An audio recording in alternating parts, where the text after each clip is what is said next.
A gente passa por altos e baixos, as relações diplomáticas dependem de fato de lideranças que estejam com mentalidades parecidas e com visão de longo prazo. A China tem isso muito claro e muito bem estabelecido. A China avançou imensamente nos últimos anos. Algumas iniciativas elas são muito importantes para a gente fortalecer de novo essas relações. De uma maneira geral, a gente consegue fazer isso de uma forma muito exitosa, porque a gente tem produtos brasileiros que fazem muito sentido para a China e produtos e serviços chineses que fazem muito sentido para o Brasil. Então a gente tem conseguido estabelecer e fortalecer cada vez mais essa relação. A gente cumpriu 50 anos de acordos diplomáticos no ano passado e isso é um marco muito simbólico para tudo que representa os nossos esforços comerciais e governamentais.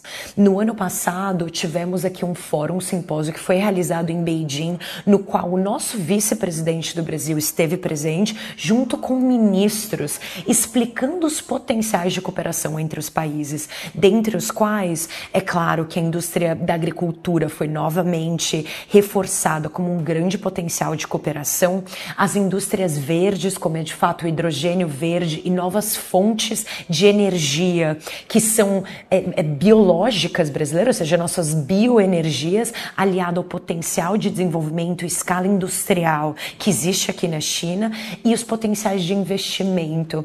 E esses investimentos, essas parcerias e esses MOUs, né, essas compreensões de entendimento, têm se fortalecido nos últimos anos, fruto de muito trabalho diplomático e de muita parceria e potencial que tem sido vistas tanto por empresas privadas chinesas como pelos governos que têm estabelecido essas cooperações com as nossas universidades e com os nossos governos e empresas privadas também. A transição energética é um grande exemplo.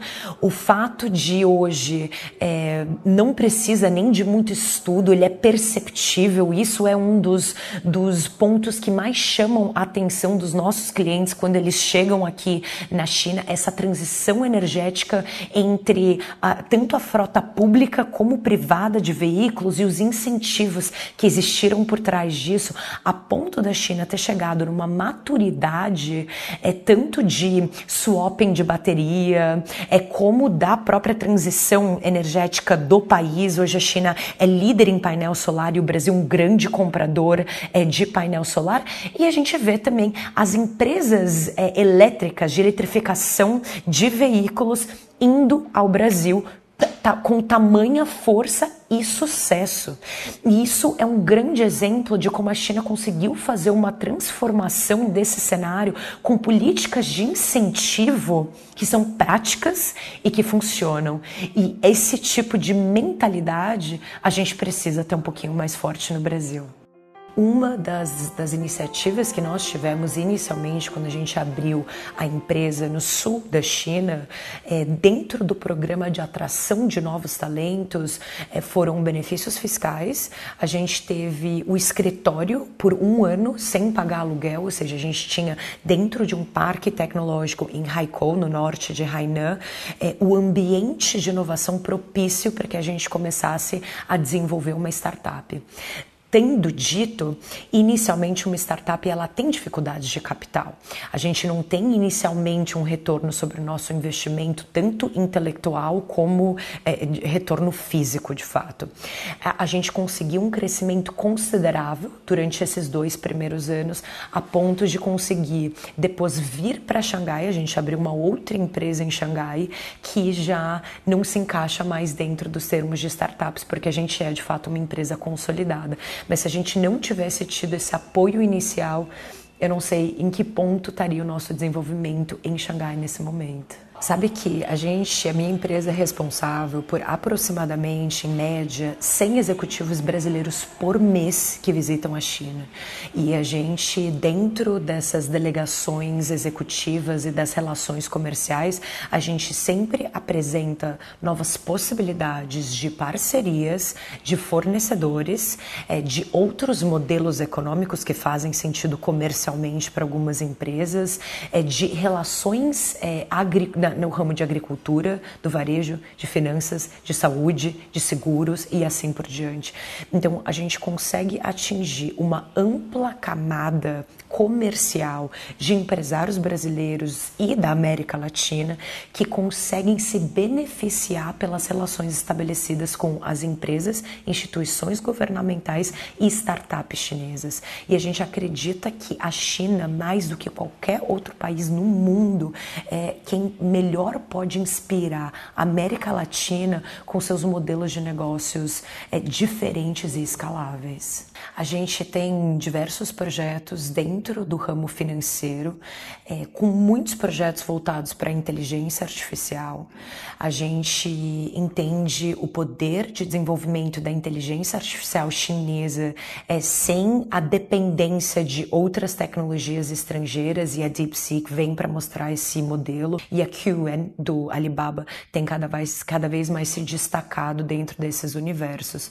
Então, o nosso objetivo é fortalecer as instituições financeiras e de varejo e agrícolas, principalmente por meio dessas novas tecnologias que têm acontecido aqui.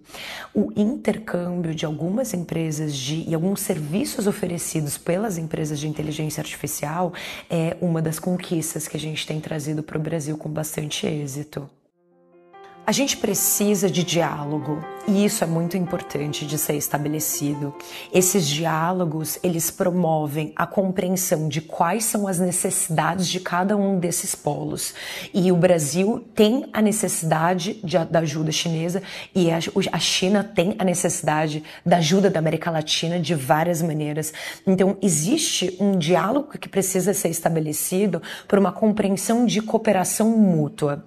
Isso é o primeiro ponto. Existe um ecossistema que funciona na China que se baseia numa tríade, onde empresas privadas, instituições públicas como o governo e cidadãos estão aliados para buscar soluções. Então você pega uma empresa como, por exemplo, a Pinduoduo, que para mim é uma grande empresa de referência dentro do setor agrícola e na revitalização das áreas rurais e na revitalização e no foco de segurança alimentar, e a plataforma que é construída entre essa empresa, o governo e os cidadãos rurais representa essa tríade. E quando você pensa, por exemplo, na educação do cidadão diante, por exemplo, da pegada de carbono, algumas plataformas como o Ant Forest ou Ant Ocean, que são iniciativas do LPay, têm uma capacidade de alcance, de educação sobre o que é fauna e flora que o Brasil não conseguiu chegar até o presente momento.